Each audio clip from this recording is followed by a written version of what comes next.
Assalamualaikum warahmatullahi wabarakatuh. Kami dari kelompok 3 yang menganggotakan saya sendiri Syarifah Mauida Tilasana dan teman saya Raihan Uminah. Di sini kami akan mengangkat judul yaitu budget yang akan diproduksikan dari mata kuliah anggaran. Anggaran atau budget merupakan rencana tertulis mengenai suatu kegiatan atau organisasi yang dinyatakan secara kuantitatif untuk jangka waktu tertentu dan umumnya dinyatakan dalam satuan uang, tetapi dapat juga dinyatakan dalam satuan barang atau jasa. Anggaran juga merupakan alat manajemen dalam mencapai tujuan. Jadi, anggaran bukan tujuan dan tidak dapat menggantikan manajemen. Perusahaan yang berproduksi secara terus-menerus pada prinsipnya mengarahkan usaha dan sumber dayanya untuk mencapai tujuan yang diinginkan. Agar perusahaan dapat mencapai tujuan yang diinginkan, pihak manajemen perlu menyusun anggaran sebagai alat perencanaan dan pengawasan kegiatan operasional perusahaan pada masa yang akan datang. Setiap kegiatan operasional perusahaan perlu adanya anggaran termasuk dalam proses produksi agar hasil akhir produksi dapat tercapai sesuai dengan rencana. Baiklah, pertama-tama saya akan menjelaskan tentang pengertian budget yang akan diproduksikan. Budget yang akan diproduksikan adalah budget yang direncanakan secara sistematis dan juga lebih terperinci mengenai jumlah satuan unit barang yang akan diproduksikan oleh perusahaan selama periode tertentu yang akan datang. Yang di dalamnya itu meliputi tentang jenis barang dan jumlah barang yang akan diproduksikan, serta tentang waktu produksi yang akan dilakukan. Kemudian ada rencana perusahaan di bidang produksi, yaitu ada beberapa poin. Yang pertama itu rencana tentang routing atau urutan-urutan jalannya produksi sejak dari bahan mentah hingga menjadi barang jadi.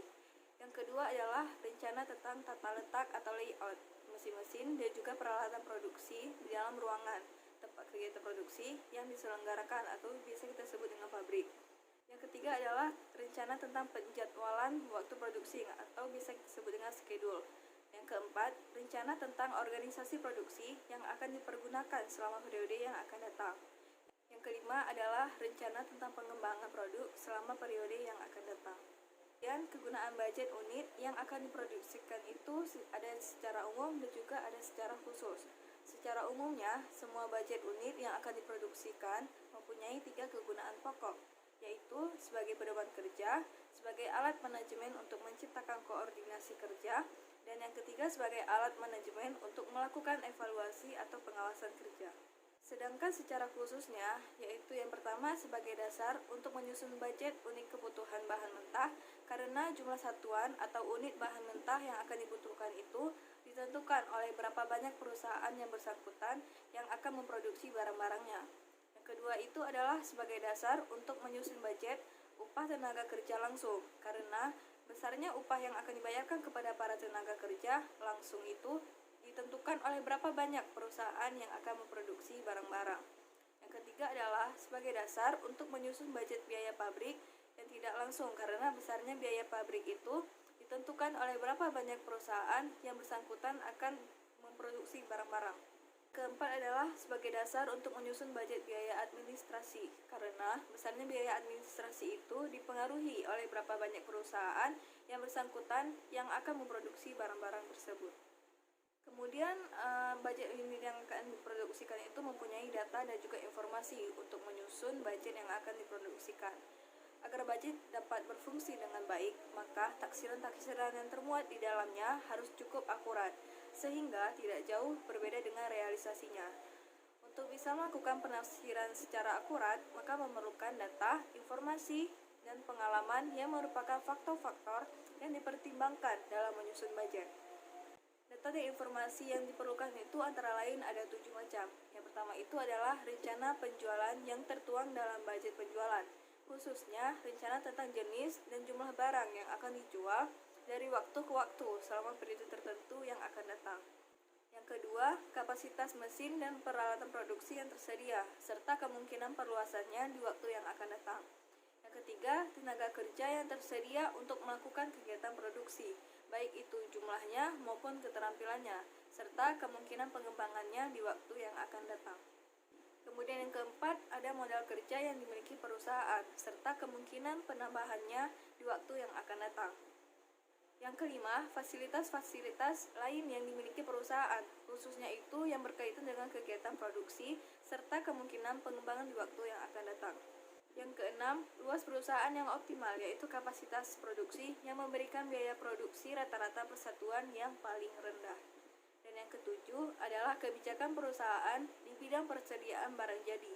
Pada dasarnya, barang yang diproduksikan itu akan dipergunakan untuk memenuhi permintaan konsumen dan juga untuk sebagai cadangan persediaan yang disimpan di gudang.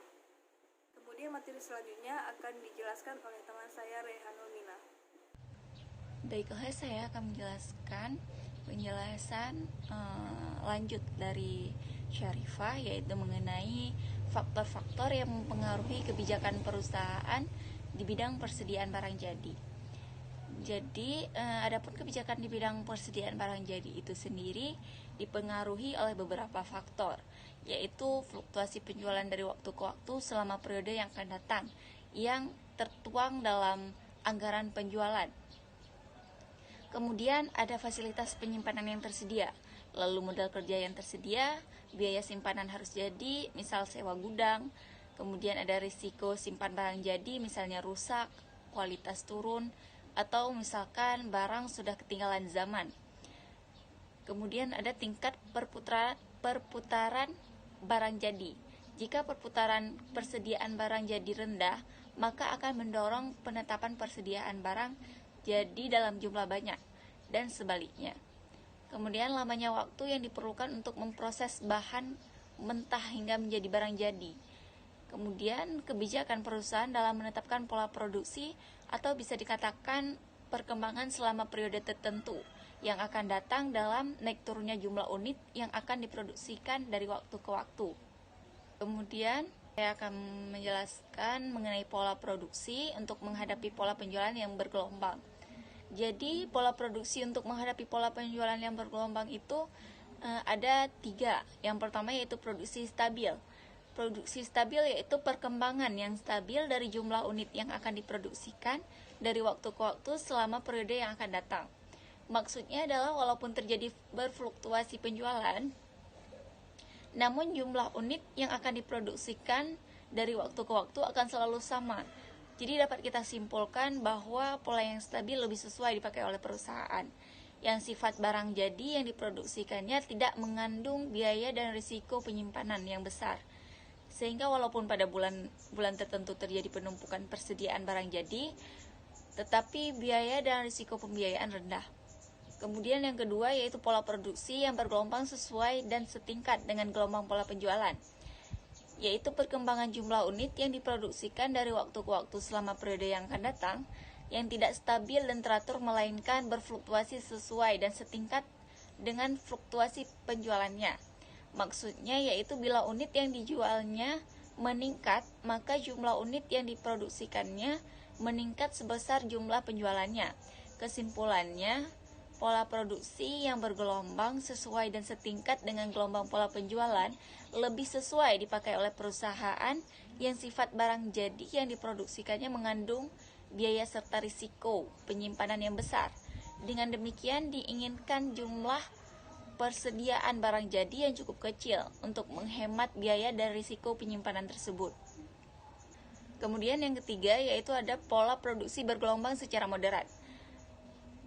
Pola produksi bergelombang secara moderat ini yaitu perkembangan jumlah unit yang akan diproduksikan yang tidak stabil dan tidak teratur dari waktu ke waktu, tetapi fluktuasinya tidak sesuai dan tidak setingkat dengan fluktuasi jumlah penjualan, melainkan lebih moderat. Maksudnya yaitu jika jumlah penjualan meningkat, maka jumlah yang diproduksikannya ikut meningkat, hanya peningkatannya tidak sebanding dengan penjualan.